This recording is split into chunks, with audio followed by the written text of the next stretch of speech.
I think we can start. Uh, Yes, yes. Let them join later if they want to come. Okay, so today we are going to see about gynecological surgery and its physiotherapy management. So even though there are many gynecological surgeries that will be undertaken, we are going to see only few surgeries because like not all the surgeries will have a PT role. So that's why we will see what are the surgeries that needs, like we will be seeing little more surgery, but we will be giving emphasis only for the surgeries that need a PT management. Is that okay? So here, if you see, we have major role in three type of surgeries. One is hysterectomy, another one is like mastectomy, then any repairs. Any repairs means for the prolapse, if they do any repair, then for that also we will have a PT role. Okay, so hysterectomy is removal of the uterus. Mastectomy means like removal of the breast tissues. So repair of the repair of the prolapse part, like for example, if you have rectocele, cystocele, or urethrocoele, according to that, like they will undergo some repair. Repair is nothing but they will just pull up the side which is lagging. For example, if the anterior wall is loose and it is coming down, they will repair the anterior part of the ligament and they will pull up the part. So that is called as repair. So all these are the three surgeries we as a PT we have a major role. So first we will see about the hysterectomy. So hysterectomy means surgical removal of the uterus. So in case if they feel that like the uterus is causing them a life-threatening problem or the uterus is going to cause them a lifelong issue, then they will go and remove this uterus. Even though there are a lot of complications when they remove the uterus, but still they will see whichever is best. Like if the problem is like higher, sorry, if the advantage is more when they remove the uterus, then they will go for removal of the uterus. Because after removal of the uterus, one thing is you are abruptly stopping the reproductive age.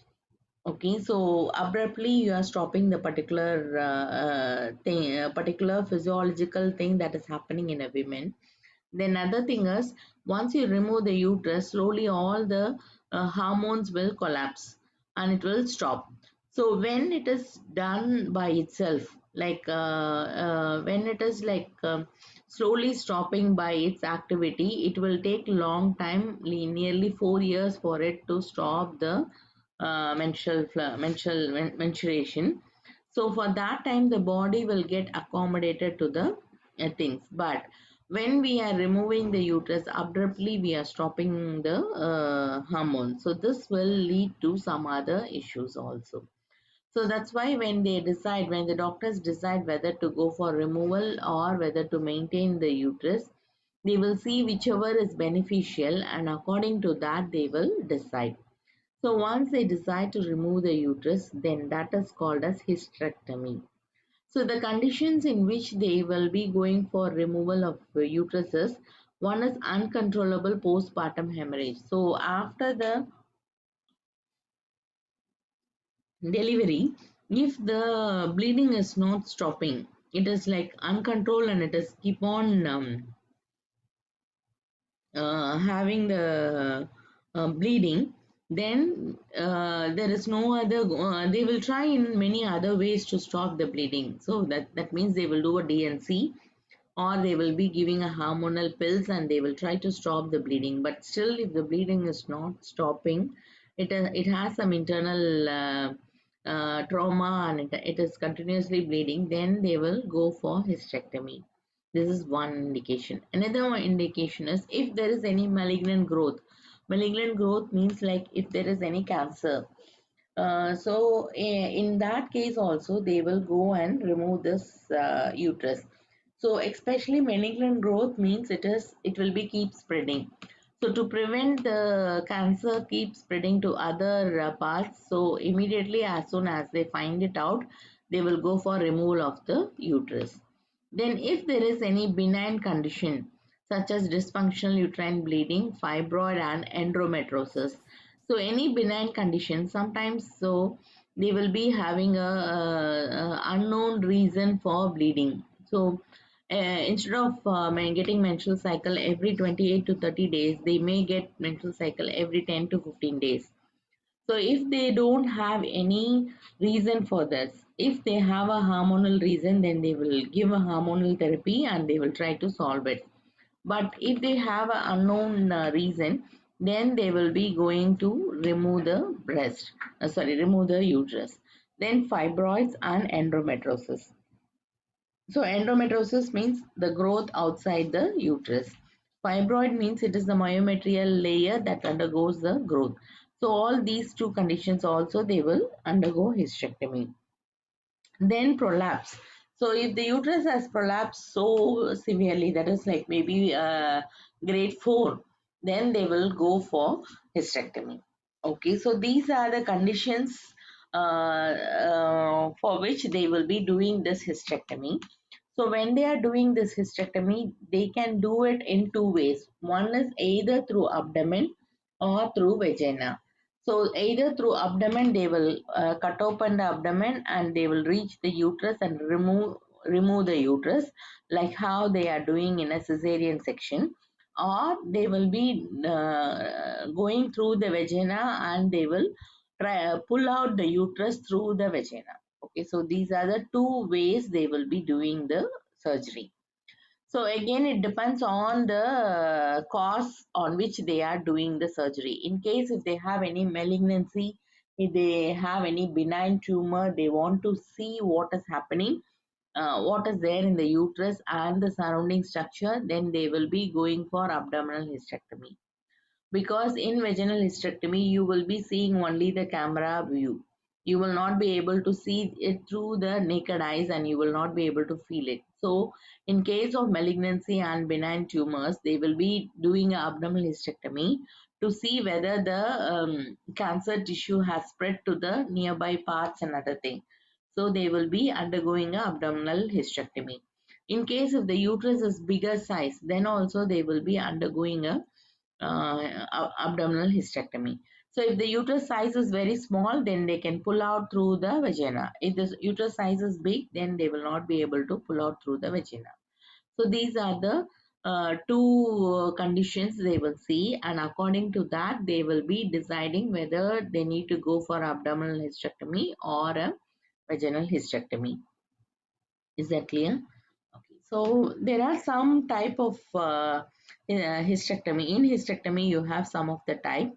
One is like Wertham's hysterectomy. So Wertham's hysterectomy is a choice like where uh, in case if you have a cervical cancer, then they will be undergoing this Wertham hysterectomy. Okay, so in Wertham's hysterectomy, they will not leave any of the parts. They will be completely removing all the things. Okay, so that is called as Wertham's hysterectomy. So next type is subtotal hysterectomy, where they will be removing the fundus and the body of the uterus. So fundus and the body of the uterus will be remaining. Actually, like here, if you see, this is the fundus, this is the body of uterus, and this is the cervix.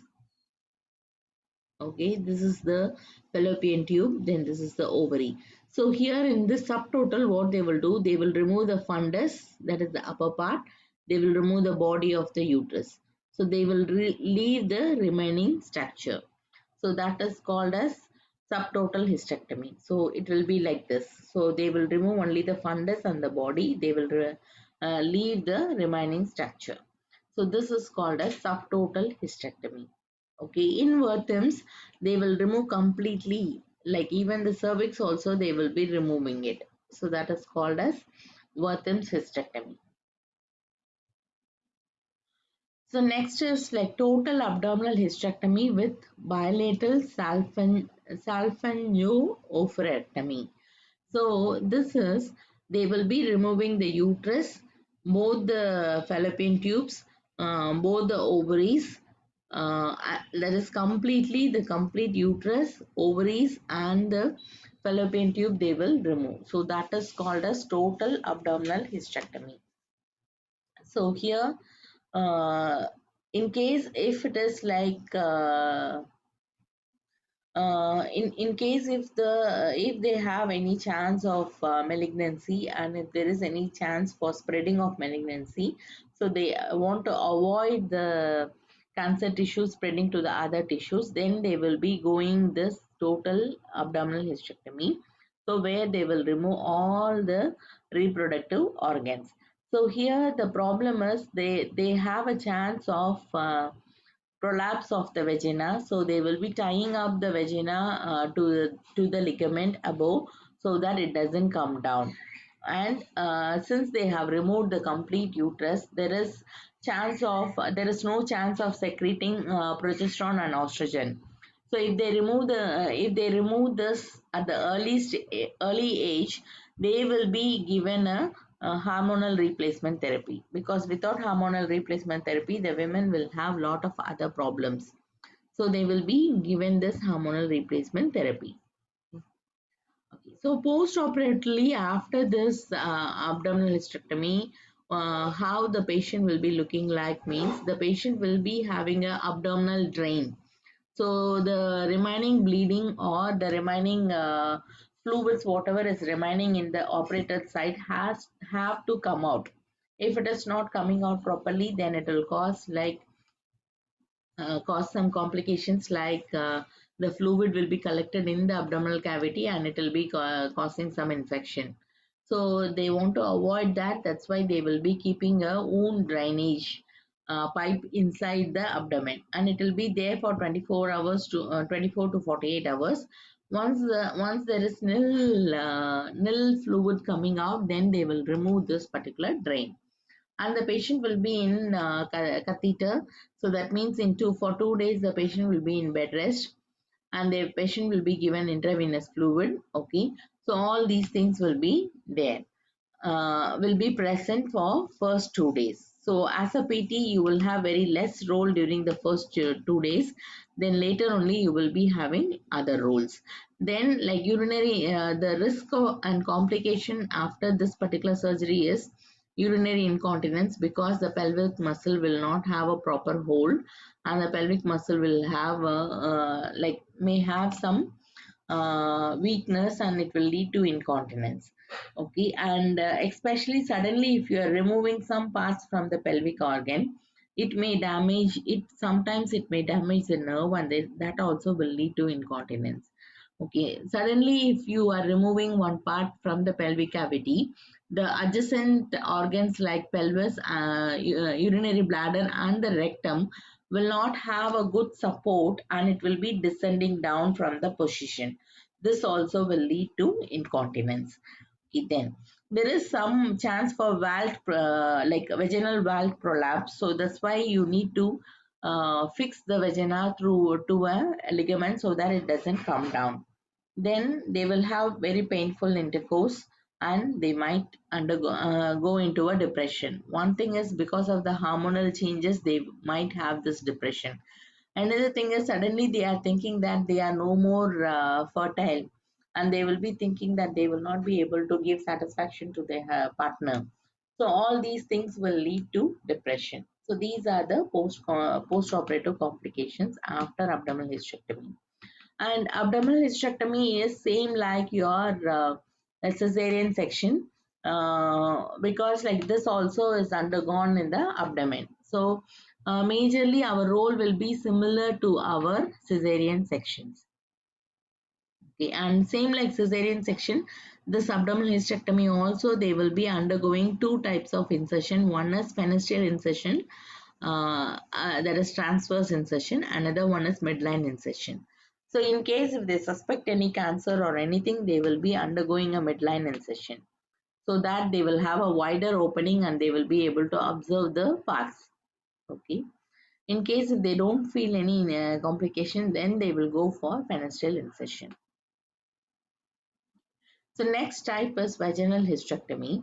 So in vaginal hysterectomy is in case if the uterus is very small, that means if the person is very old, then the uterus will be very small and they don't expect any malignancy, then they will be doing a vaginal hysterectomy. So here, in case if they have prolapse along, definitely they will be going for vaginal hysterectomy. So why? Because like the uterus will be very small and already it is descended down from the appropriate position. So it will be very easy for you to pull out through the vagina. So that's why they undergo a vaginal hysterectomy. So here what they will do is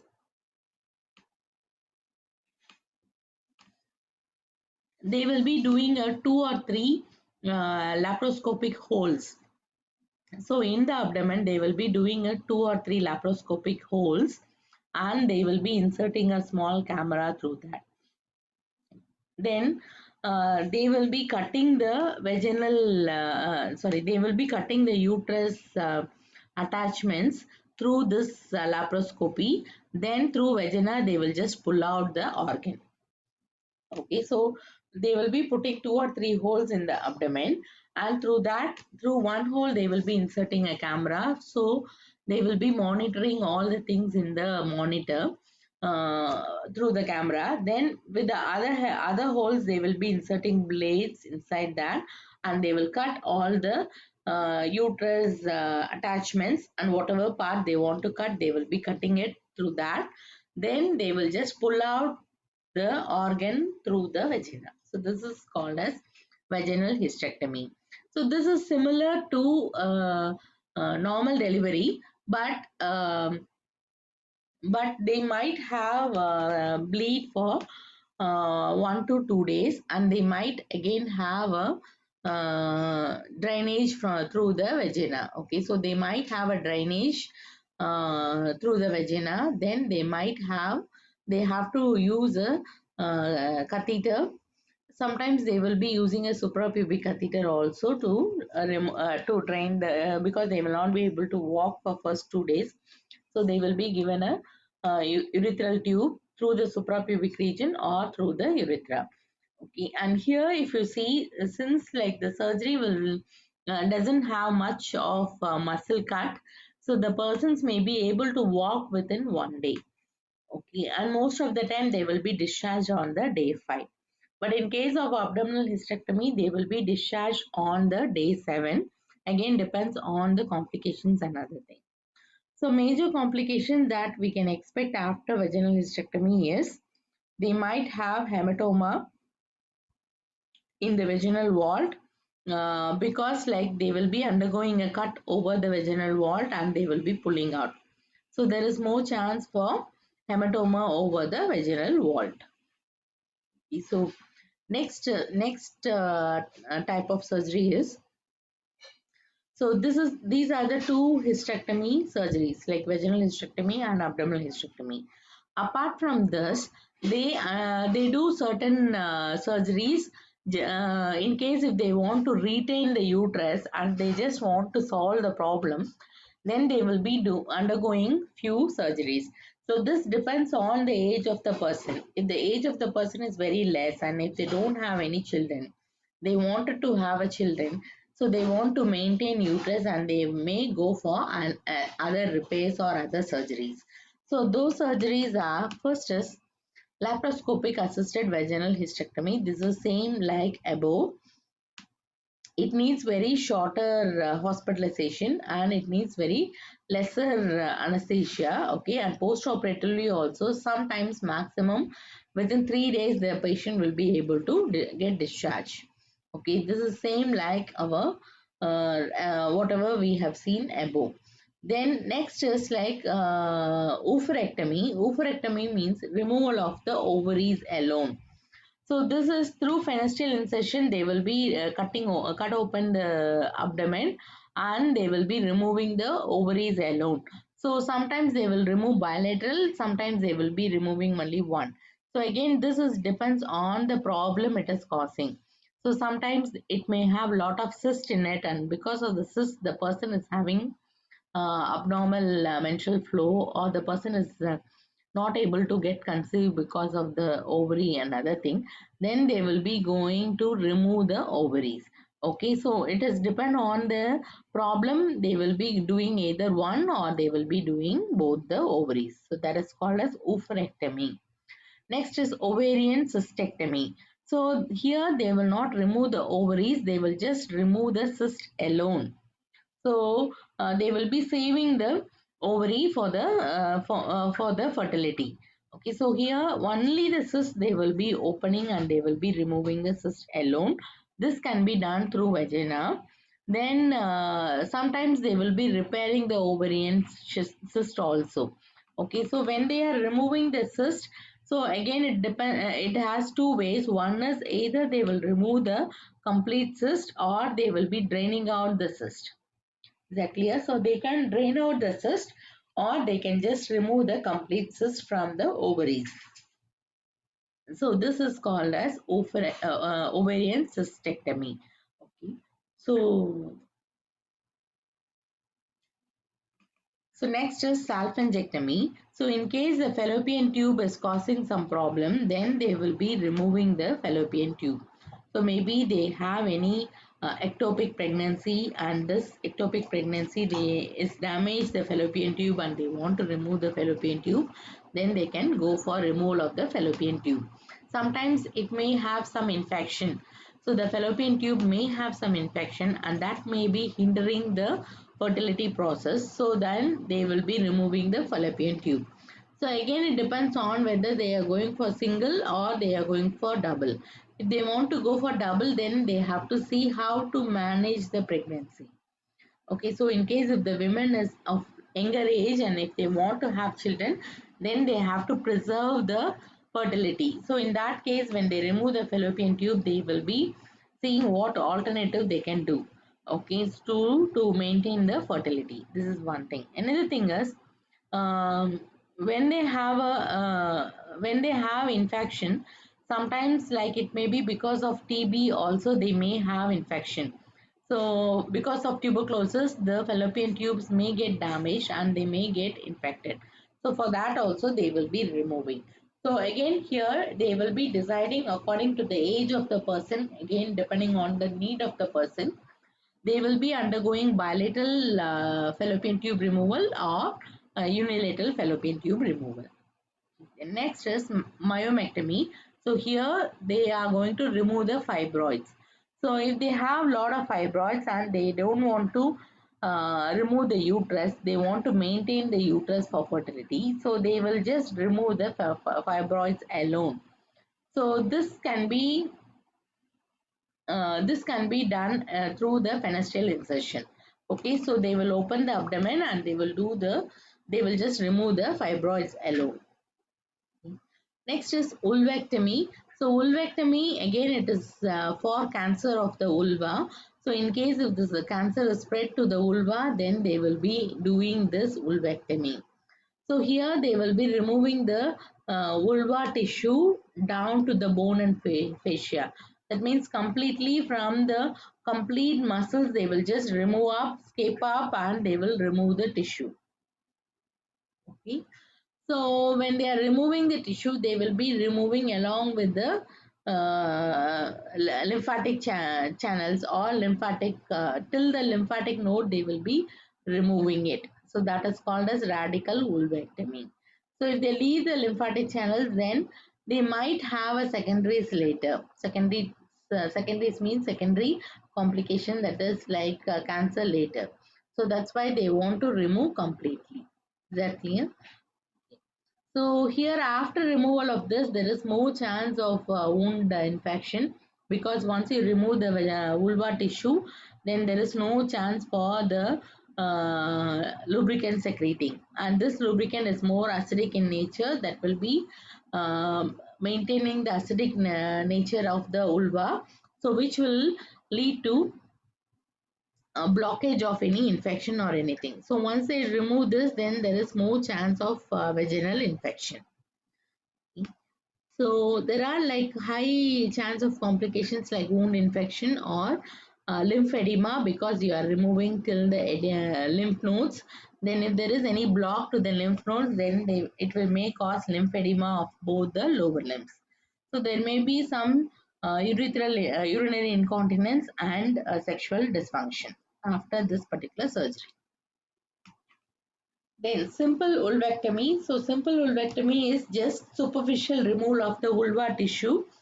So this here they will be leaving certain tissues and they will be removing only the needed one. Maybe the superficial muscles they will be removed and they will be leaving the deeper part. So this will help them to preserve the structure of the vulva. The next is like large loop excise of the transformation zone. So here this is done to maintain the pelvic organ in certain position. So here what they will do is they will in case if the pelvic organs are undergoing prolapse, then they will be doing this to maintain the organs and holding the organs at a appropriate position or appropriate place. So here what they will do is they will be like in case of any localized carcinoma also they will be doing this. So here what they will do is they will just using a colposcopy, they will observe the area and wherever they need to remove certain tissues, smaller tissues they will remove, and wherever they want to burn the tissue for at some places, then they will be burning the tissue. Okay, so here this is done for in case of secondaries of cancer or in case of prolapse of the organs. Okay, so what they will do is through colposcopy they will be observing the part and wherever they need it they will just remove the tissue and they will fix the tissue to the particular ligament so that it is not descending from the particular place. So along with that removal, they will also use some laser kind of thing where they will electrocute the tissue. So wherever they feel they have any cancer or anything, if they are not able to remove, they will electrocute the tissue. Electrocute the tissue means burn the tissue and leave the tissue there itself. Next is pelvic radiotherapy. So this again, it is an alternative surgery done for cancer. So they will be doing a radiotherapy for any type of cancer like that for the cervical cancer or for the uterine cancer. They will be undergoing this pelvic radiotherapy. So again, uh, depends on the need. They will be doing either externally or internally. Both are having equal side effects because you may have complications like urinary incontinence, then altered bowel habits, and you will not be able to have a normal sexual life. You will not be able to enjoy the normal sexual life after that. So that is these are the complications after this pelvic radiotherapy. So far we have seen some kind of removal. Now we are going to see as the repair. So repair is like as I said early, if you have any prolapse and if the prolapse is not so evident, then they will go for a repair of the vaginal walls. So if the anterior part is having some prolapse, then they will be undergoing anterior repair, that is called as anterior colporrhaphy. If the posterior part is having prolapse, then they will be undergoing a posterior colporrectomy. So here what they will do is they will just repair the vaginal wall and they will try to pull up and attach the ligament to any attach the part to any ligament so that it doesn't get prolapsed down. Okay. So, in case of cystocele or urethrocoele, you will be undergoing anterior colporrhaphy. In case of rectocele or enterocele, then you will be undergoing posterior colporrhaphy. Then next thing is they will be doing a dilatation and curettage. This is done in case of in case if they have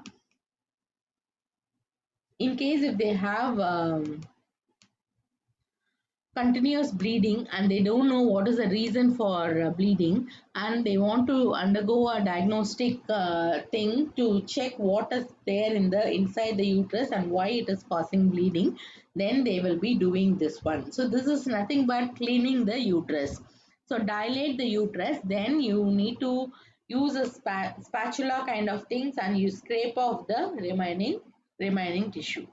So this is called as dilatate and curettage.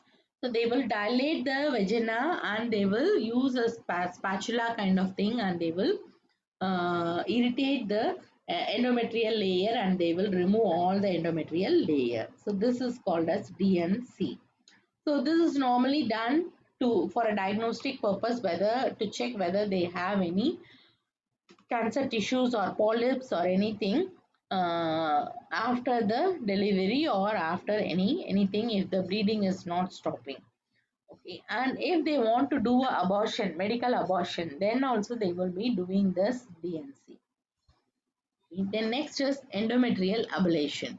So here they will be using a high frequency electrical light, and through that they will be burning the unwanted tissue. So this may sometimes affect the uterus also, but still they will be using this in case of need. So if they want to avoid removal and if they want to maintain the uterus, and for that particular case you will be doing this endometrial ablation. Next is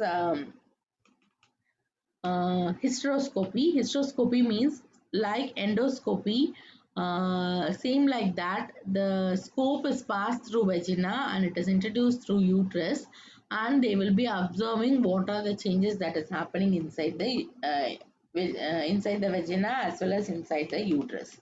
Okay, so this is called as hysteroscopy. So if they want to find out what is happening, if they want to do a diagnostic test, then they will be doing this hysteroscopy. Okay, so these are the gynecological surgeries, common gynecological surgeries that that is available. Depends on the need, they will be choosing it. Again the need is again depending on the weightage of the positive and the negative. If they have more positive, then they will go with the surgeries. If they feel there is less positive, then they will try to do other alternative modification. Is that clear? So now we will go into the PT part. So before going into the PT part, do you want a break?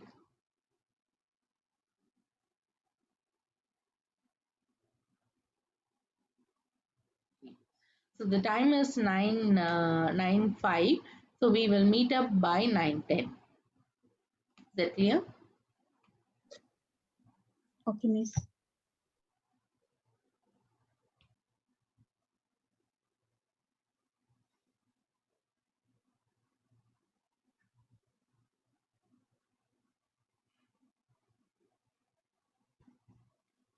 So we have seen many of the type of surgeries that they are undergoing in the uterus.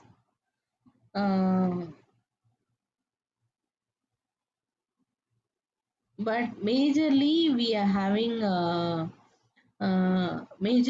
having three types of majorly we have a role in this three type of surgeries.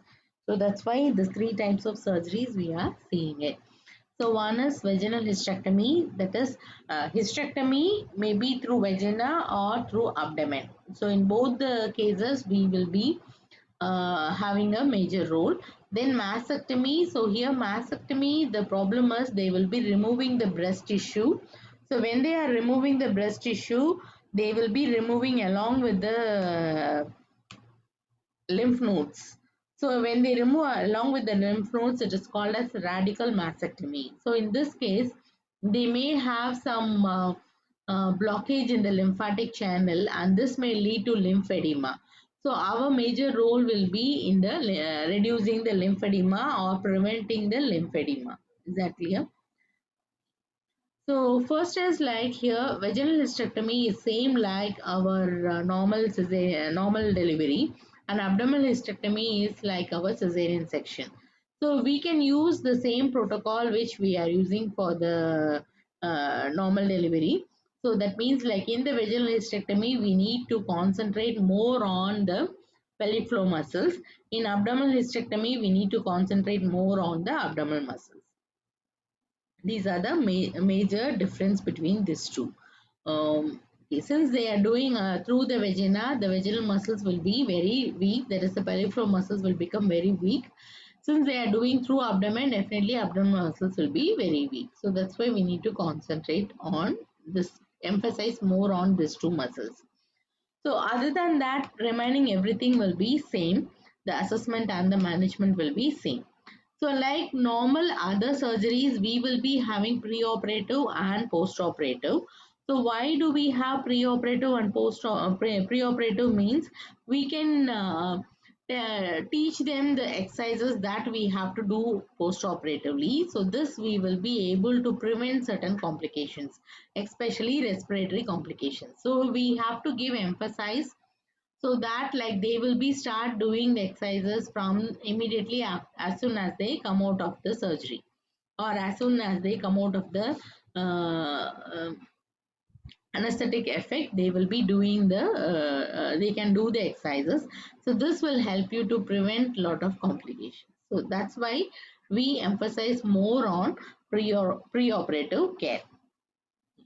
So assessment will be like same like your previous.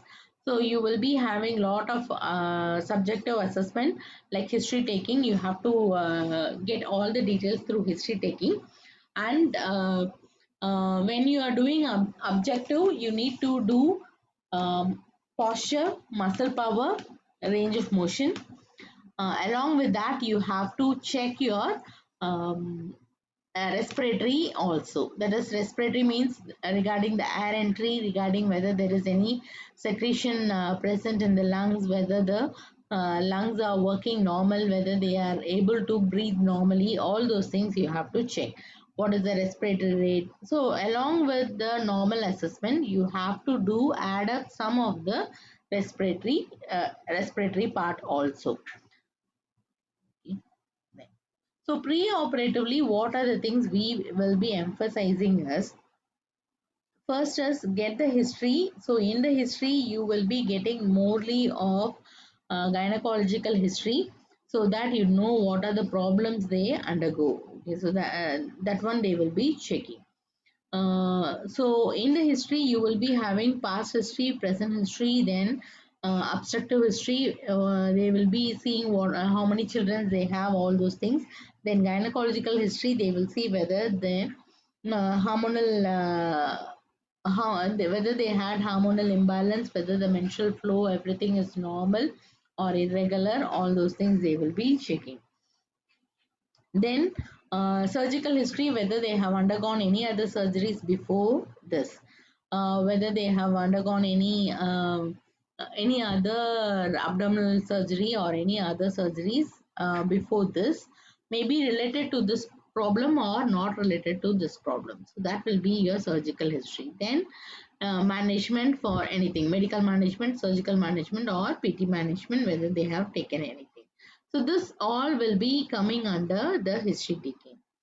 Then you have to check little more, like whether they have any pre-existing medical conditions like respiratory problems, because after surgery, because of the anesthetic effect, the respiratory will be little bit compromised.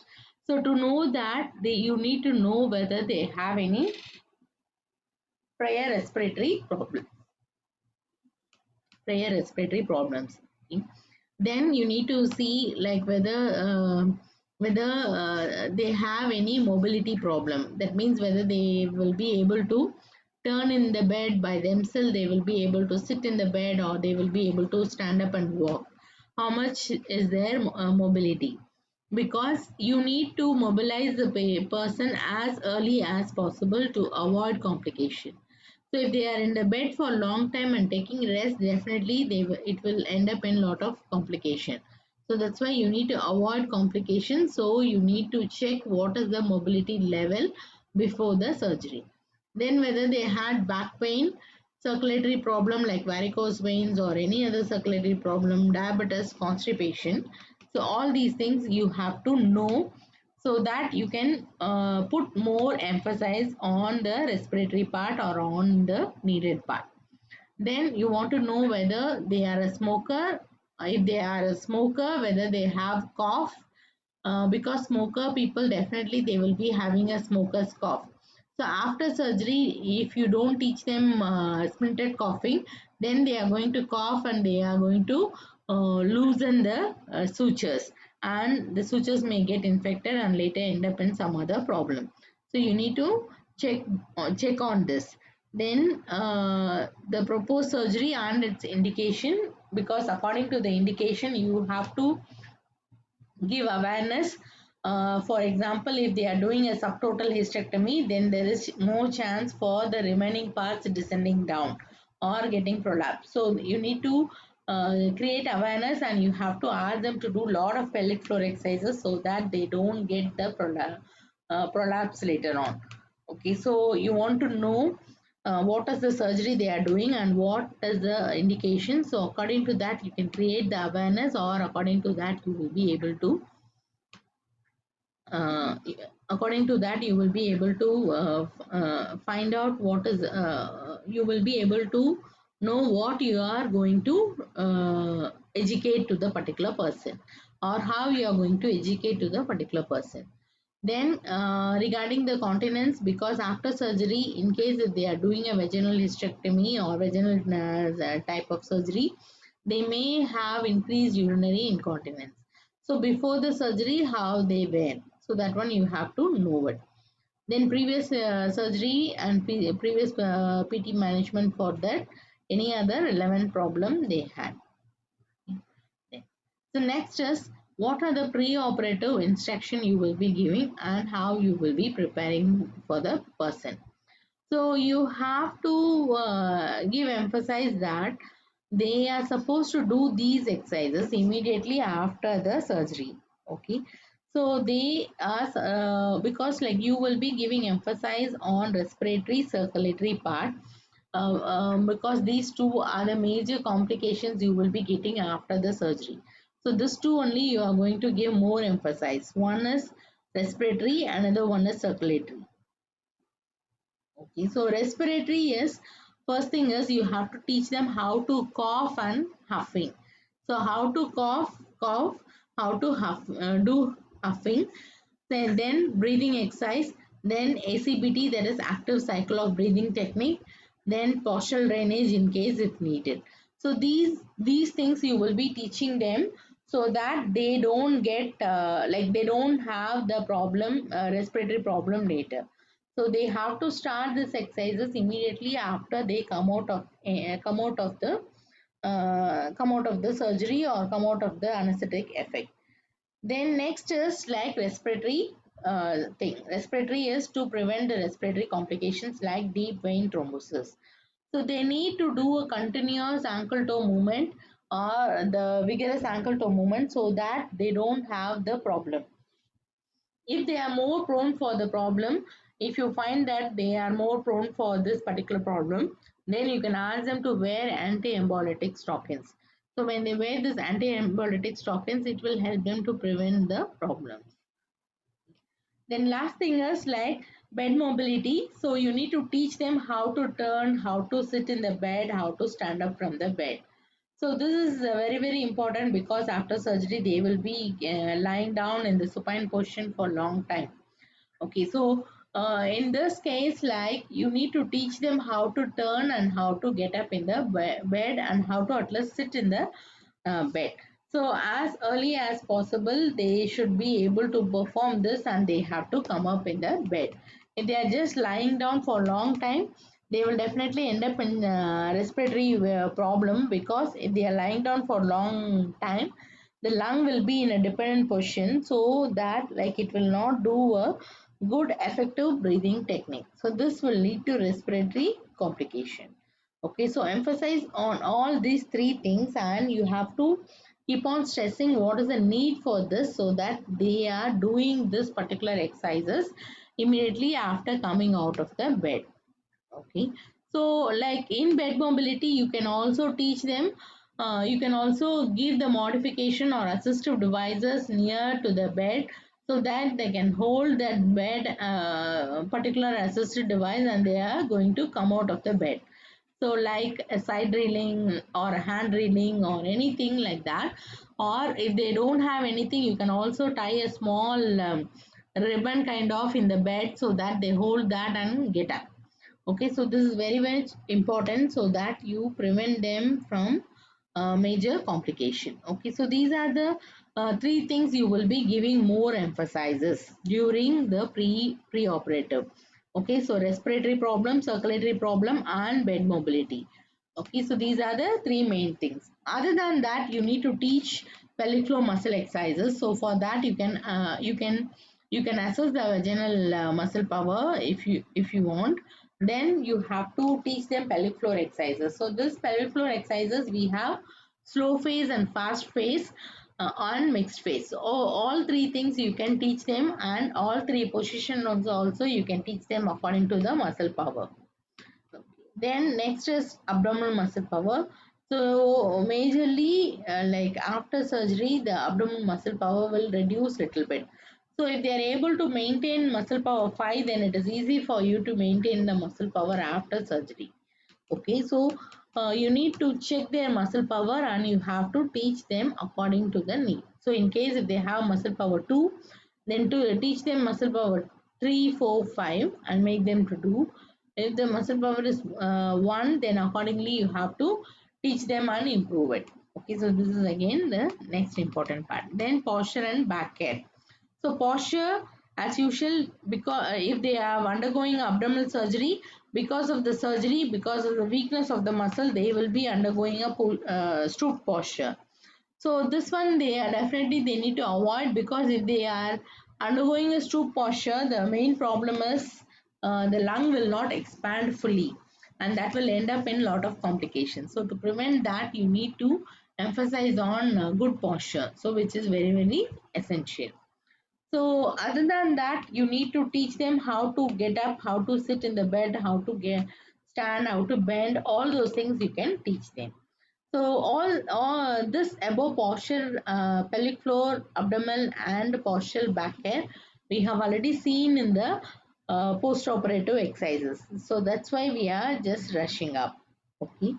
Then next major problem they will be having is passing of wind. So they will not be able to pass the wind properly after the surgery. This is because due to surgery they will be in they will not have anything for 12 hours.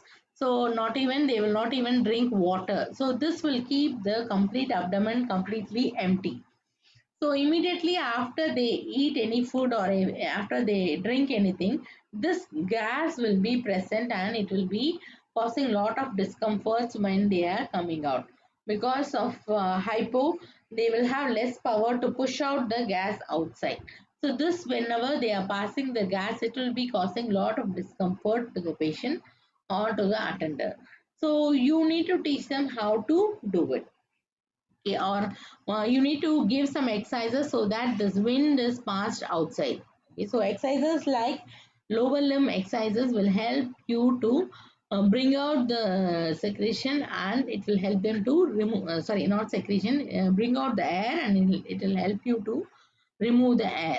So alternative leg sliding, ankle toe movement is again important thing that will help you to pass the wind.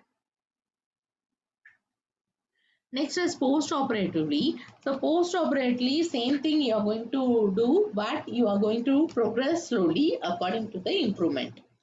So major thing in the post-operative, major objective of post-operative is you need to prevent complication regarding the chest, regarding the mobility. Okay, so that is very very important. So you need to give more emphasis, and you need to keep on checking on this particular problem. So along with the pre-operative exercises, according to the muscle power, you can go for the progression. Okay, so along with the pre-operative, according to the muscle power, you can go for the progression. So that is your post-operative. So immediate complication is like you can expect chest infection. That is especially because of general anesthesia. I hope you know what is the like why you have chest infection after general anesthesia. Okay, so after general anesthesia, they will not be able to breathe normally, and the lung muscles will not undergo a deep or complete inhalation. Okay, so this is because of the anesthetic effect on the diaphragm and the chest muscle. So this will the chest muscle will not work fully, and this will help them to drag the air. Sorry, this will lead to some complications like secretion. So for example, um, because of the anesthetic effect, the diaphragm and the chest muscles will not work completely. So the person will be doing a shallow breathing instead of deep breathing. Whenever they do shallow breathing, the remaining lung which doesn't get air will attract the mucus secretion, and the mucus secretion will be getting settled down in the lung, and it may cause a lot of problem in the later days. So this for that only you need to prevent the chest complication. So from the medical side they will be giving antibiotics. Other than that, you have to teach them good breathing exercise, good segmental breathing exercise. Then you have to teach them ACBT and help them to cough and bring out the secretion. So which is very very important.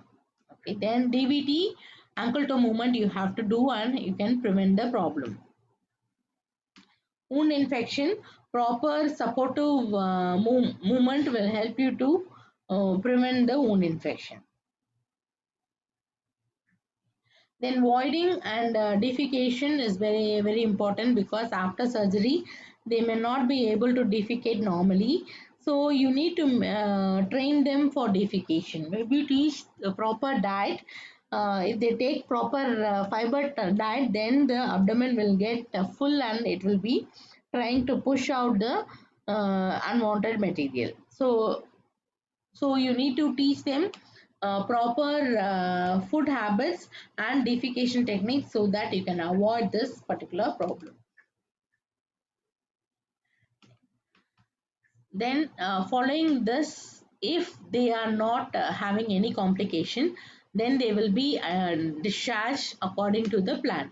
So if they have undergone a vaginal hysterectomy, then they will be discharged from 3 to 5 days. If they have undergone an abdominal hysterectomy, then they will be discharged from 5 to 7 days. If they have undergone only the repair, they may be discharged in 1 day. Okay, if they have undergone mastectomy, then they will be discharged after 7 days. So this is a normal thing on which day they will be getting discharged. So our aim is to advise them to reduce the complication even after the discharge. So after the discharge, immediately they have to, actually it will be like whenever they need rest, they have to take rest. Whenever they are normal, they have to be active. So like this only we will be able to uh, prevent the complication. So they have to take rest whenever the body is tired, and they have to be little bit mobile whenever they are able to do the movement. So if they do too much of movement, that also will affect them, and that also will lead to delay the healing. If they are not at all doing the movement, that also will delay the healing. So they have to be in the middle, and they have to check, listen to their body, and do the movement according to the need. Especially like after discharge, they will be having two complications. One is chest, another one is constipation. So chest, by doing a good respiratory exercises, they will be able to avoid the chest complication. Regarding the constipation, regarding the problem in the defecation or passing wind, you have to advise them to have a good diet after the discharge, and they have to undergo mild mobility, so that the lower abdomen and the legs are moving, so that they are able to defecate properly. If they are just lying down in the bed, they will not be able to defecate properly. So this one you have to emphasize. Then after the first week, then they can start to walk slowly. That is, after 1 to 2 weeks, then they can start to walk around the house slowly, and they can increase the speed, and they can increase the distance also as they are recovering. So all these are after 1 to 2 weeks. So after 1 to 2 weeks, they can slowly increase their activity as per the body is allowing them. They can avoid to go out at least for 1 month. So after a month, slowly they can go for walk in the outside. They can go for their job, or they can also go for their jogging and walking or exercise routine. So that is after 2 weeks. Okay, sorry, after 4 weeks. Then after 4 weeks, slowly you can start to lift the weight. First 4 weeks, you should not lift any heavy weight. After 4 weeks, slowly you can start to lift heavy weights like 1 kg. Heavy weights means not 10 kg or 15 kg immediately. So slowly you can improve after this. So first you have to lift only 1 kgs. If you don't have any problem, then you can slowly increase. So while undergoing lifting, then you have to emphasize the transverse abdominal muscle exercise and pelvic floor muscle exercises, because this will help them to prevent the complication. Okay, so they have to do this two exercise. Then they will be able to slowly go back to their routine level.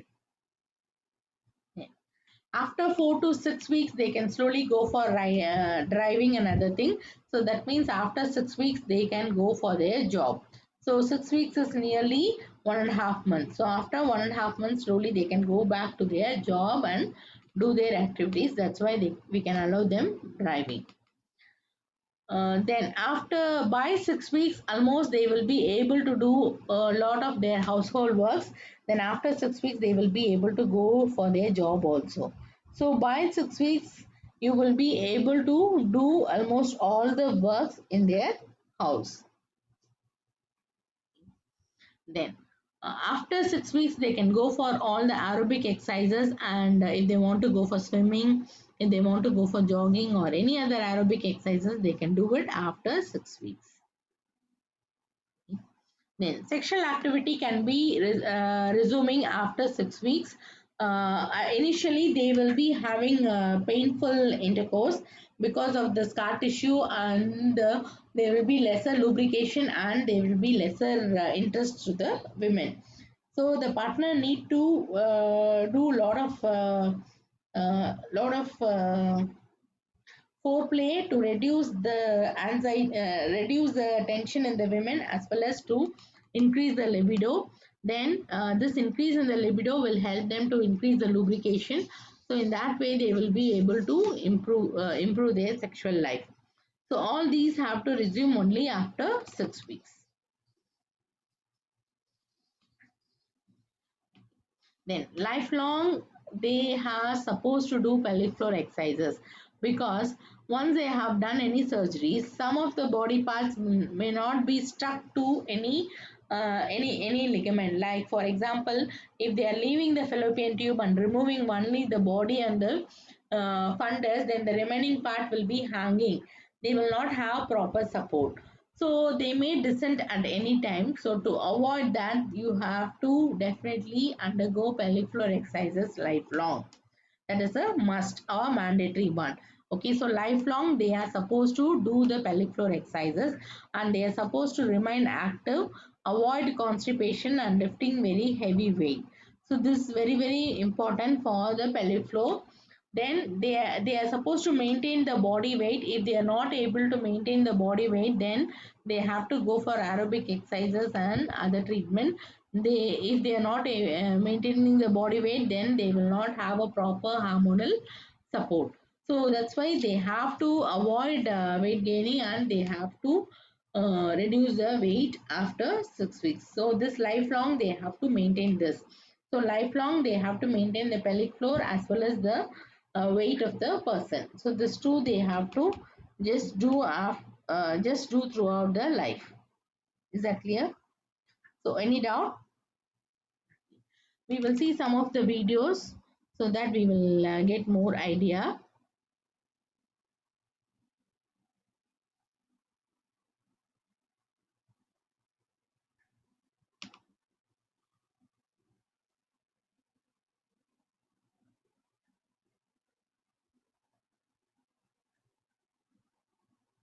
Okay, I forgot to tell about mastectomy. So after mastectomy, like you need to do exercises to reduce the lymphedema. Okay, so that is nothing but our upper limb exercises.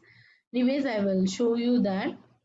So first we will see about the ACBT technique.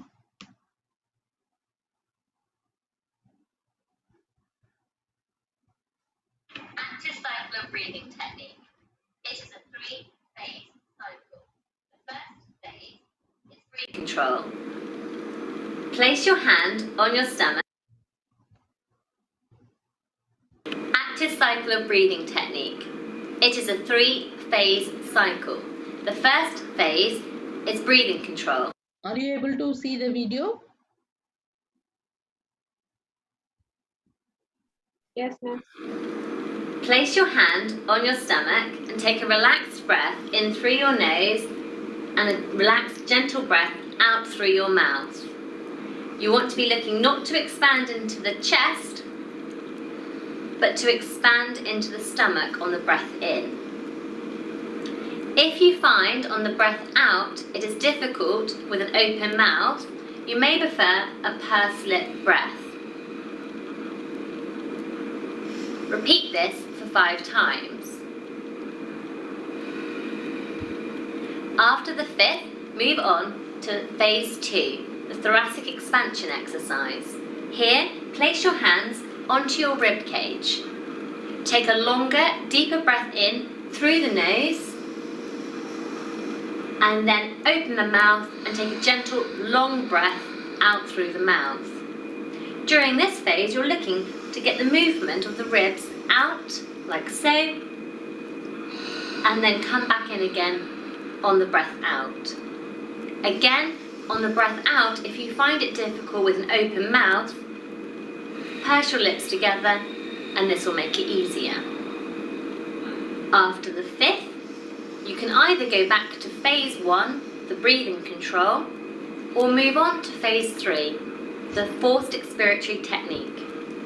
Here, you can mimic steaming up a window or mirror by using your hand. You take a long breath in through the nose, and then open the mouth to huff out. And again, if you feel you can do it without using the visual aid of your hand, you can continue the practice.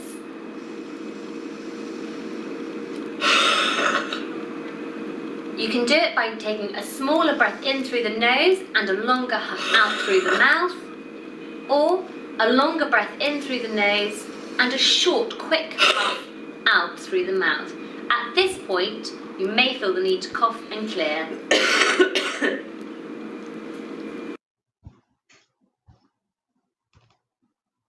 To get the movement of the ribs,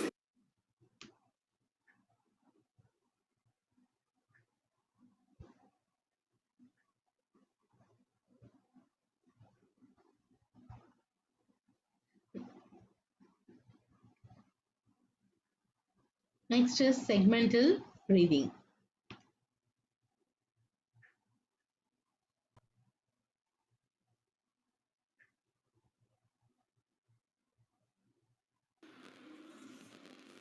Hello everyone, today I will be showing how to give segmental breathing exercises. In my earlier video, I had shown how to give diaphragmatic breathing exercises, the link of which has been provided in the description box.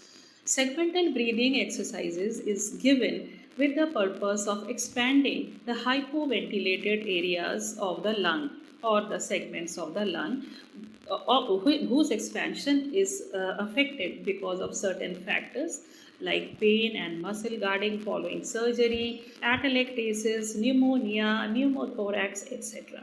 There are definite advantages associated with segmental breathing. It has been shown that it reduces accumulation of fluid inside the pleura, it reduces accumulation of chest secretions, it reduces pain and muscle guarding, etc. Segmental breathing exercises are of three types: apical breathing, lateral costal breathing, and posterior breathing, basal breathing exercises. We can also call them as apical expansion, lateral costal expansion, and posterior basal expansion, as we will be directing our efforts towards expanding these areas of the lung and the chest. Now I will show how to give segmental breathing exercises. There are three types of segmental breathing exercises: apical breathing, lateral costal expansion, and posterior basal expansion. In apical breathing, we concentrate upon the apical areas of the chest. In lateral costal expansion, we concentrate on the lateral costal aspects of the chest, and in posterior basal expansion, we concentrate on the posterior basal expansion of the chest. I will show you how to give lateral costal expansion. In lateral costal expansion, our focus should be to expand this part of the chest. Position of the patient should be in sitting. We can make the patient sit on a bed, or we can also use a chair without a backrest. While giving lateral costal expansion, we need to take care that the muscles of the shoulder and neck are completely relaxed. We will ask the patient to breathe out through mouth and then breathe in through nose, attempting to expand the lateral costal areas of the chest. I will place my hand on the lateral costal area of the chest. Asking the patient to be completely relaxed, I will turn his face towards the other side away from me, and then I will ask him to begin by first breathing out through mouth and then breathing in through nose. से सांस बाहर निकालो और नाक से सांस लो. इस area को फुलाना है. While doing so, I can also apply little resistance using my hands throughout the inspiratory phase. The purpose is to strengthen the respiratory muscle. I can also use mild stretch at the beginning of the inspiration to give proprioceptive stimulus. Placing my hands like this at the beginning of the inspiration, I will apply mild stretch slightly downwards. This gives a proprioceptive stimulus to the respiratory muscle. Now I am going to show how to give posterior basal expansion. In posterior basal expansion, this is precisely the area that we will concentrate upon. This is the area of the lung that needs to be expanded. Posterior basal area expansion is very important, particularly in post-operative patient, because it is in these areas that the secretions post-operatively tend to get accumulated. Now let us see what is to be done. The positioning of the patient should be in high sitting. We can make him sit on a plinth, we can make him sit on a chair, but without a back support. We will make sure that the muscles of the shoulder, the neck are properly relaxed. The sternocleidomastoid, the upper trapezius, and the levator scapulae muscles should be completely relaxed. We place our hands on the posterior basal area of the chest and we ask the patient to try and expand these areas while breathing. He will take in breath through nose and take out breath through mouth. I will instruct the patient to do so. पहले सांस निकालो मुंह से और फिर नाक से गहरी सांस लो. नहीं, आराम से. It is important to instruct the patient to do this in a relaxed manner. The respiratory rate will be disturbed if the patient exerts himself too much during respiration. I can also use my hands to give slight resistance throughout the inspiratory phase.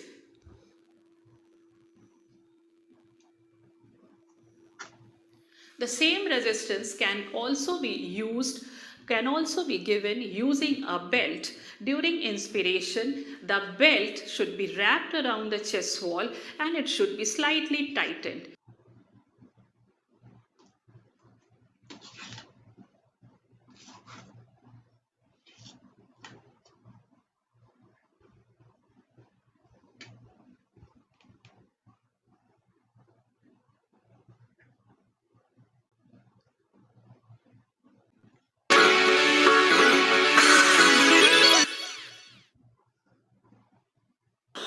Hi all, welcome to video on thoracic expansion exercises. You might have been doing this before but don't know that these are breathing exercises, so let's know them in detail. Our lungs stay within the ribcage, and the ribcage is not only made of bones but also made of fibroelastic tissue called cartilage, which makes it slightly flexible. It can expand front to back and side to side by its bucket handle and pump handle type of movements. We can further improve the movements of the ribcage by moving our trunk and shoulders. Combining these movements along with breathing are called chest or thoracic expansion exercises. To do the exercises, choose a comfortable position, sitting, standing, or even lying down. Slowly breathe in and raise your hands from the front. Breathe out and let the hands down. This works for front areas of your lungs.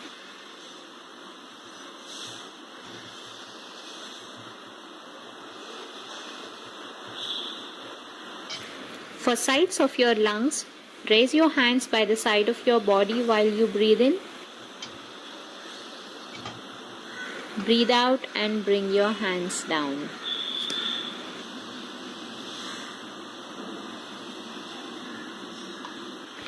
You can also do these exercises on single side with single hand.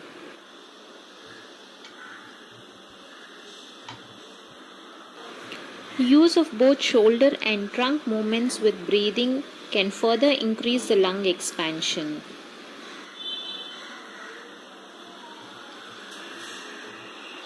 Coordination. That means proper combination of your breath with the shoulder and trunk movements is the key principle of this exercise. When we move our hands upwards from front or side, or whenever we are moving the trunk sideways, it is increasing the spaces between your ribs. This is creating extra space for the lungs to expand.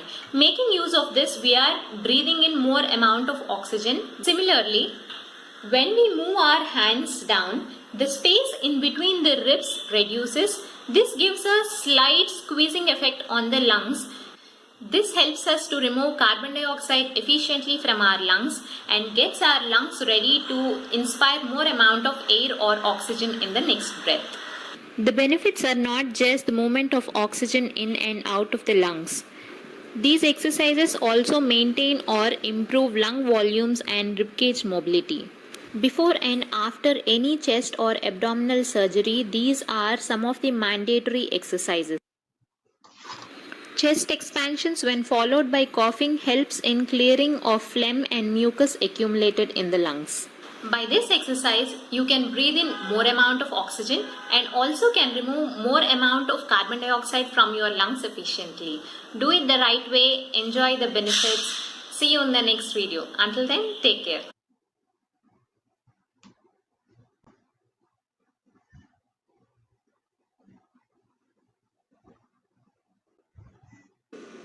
To encourage your clients to breathe into the bases of the lungs rather than using all the upper accessory muscles to breathe, the good thing to do is to encourage lateral basal breathing, whereby you're getting the airs down into the bottom so you can see the ribs moving in and out. You can put your client's hands onto the bottom of the rib cage. You get them to sit in front of the mirror so they can see what's happening.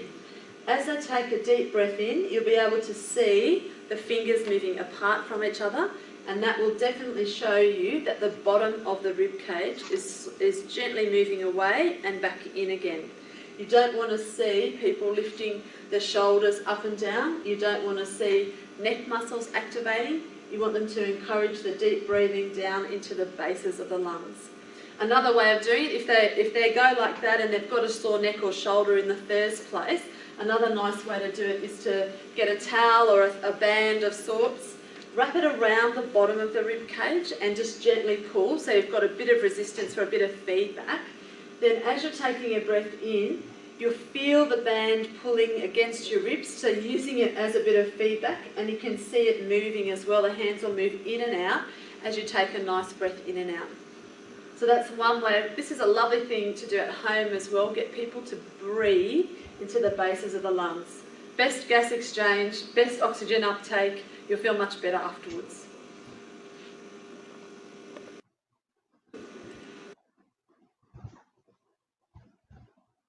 So these are the breathing techniques.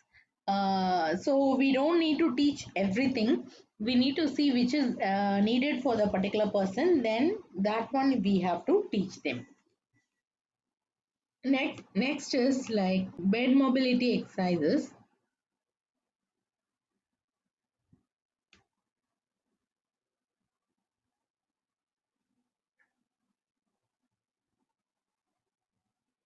Hi, I'm Michelle, and today I'm going to show you a really quick, easy technique for getting out of bed safely after you've had abdominal surgery. Now, when you've had abdominal surgery, often the incision is through your abdominal muscles. So this technique involves getting out of bed without using your abdominal muscles. So it's going to help you ease pain, ease discomfort, and help you move a lot more freely. So we're going to start lying down on your back. Now, you might like to use a pillow or a cushion to help you with this technique. I'm going to start lying down here now. And our first step is to get our cushion and bring it over our belly. Now, when we're going to move and to move safely in bed, I'll get my legs down. I'd like you to slide one leg at a time along the surface of the bed. So don't bring both legs up at once, just one at a time. That will be comfortable. Now, keeping the pillow against your abdomen, you can lift your bottom up, and that shouldn't feel uncomfortable at all, and move it away from the side that you're going to roll towards, just to give yourself some space there. All right, now I've made some space here. You can very comfortably lift your bottom up in the air. You'll find that won't cause you any discomfort, and it's a great way to move around in bed because it's not using your tummy muscles. Now, here's the second step. We need to roll like a log onto your side. So when I say like a log, I mean bring the arm over and roll the whole body at once, not twisting through the trunk. So we're going to go 1, 2, 3, holding your pillow and roll like a log. So see how I rolled all in one movement. Now, you've got to be right on your side here to then move yourself up. Your underneath arm comes up, and that's going to be our pushing up arm to move us up sideways. Our legs are going to lift and lower over the bed at the same time. If you split this up and try and lift one part of your body and not lower your legs at the same time, it's going to be much more difficult. Let me demonstrate what we need to do. Elbow comes down, other hand makes a fist here, and the legs lift and lower. And it's a 1, 2, 3. Push up and move up sideways, and you might still have your pillow there, and then you're up.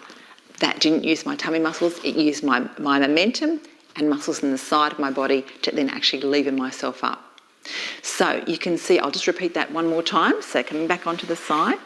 So this lower arm pushes down, the top arm makes a fist here, or use the heel of the hand.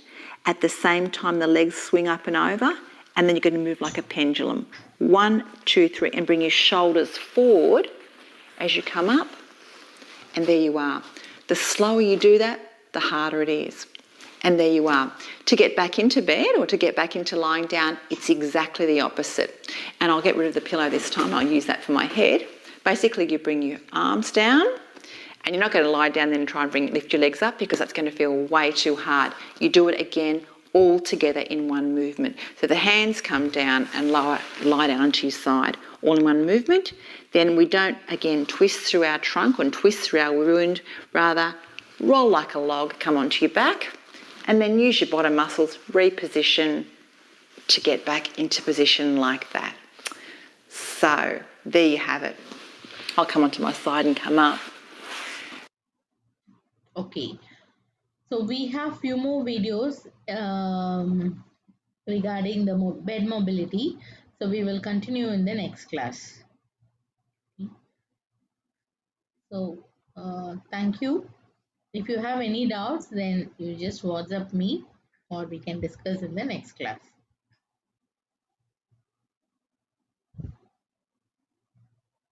Okay. Thank you all. Thank you, Miss. Thank you, Miss.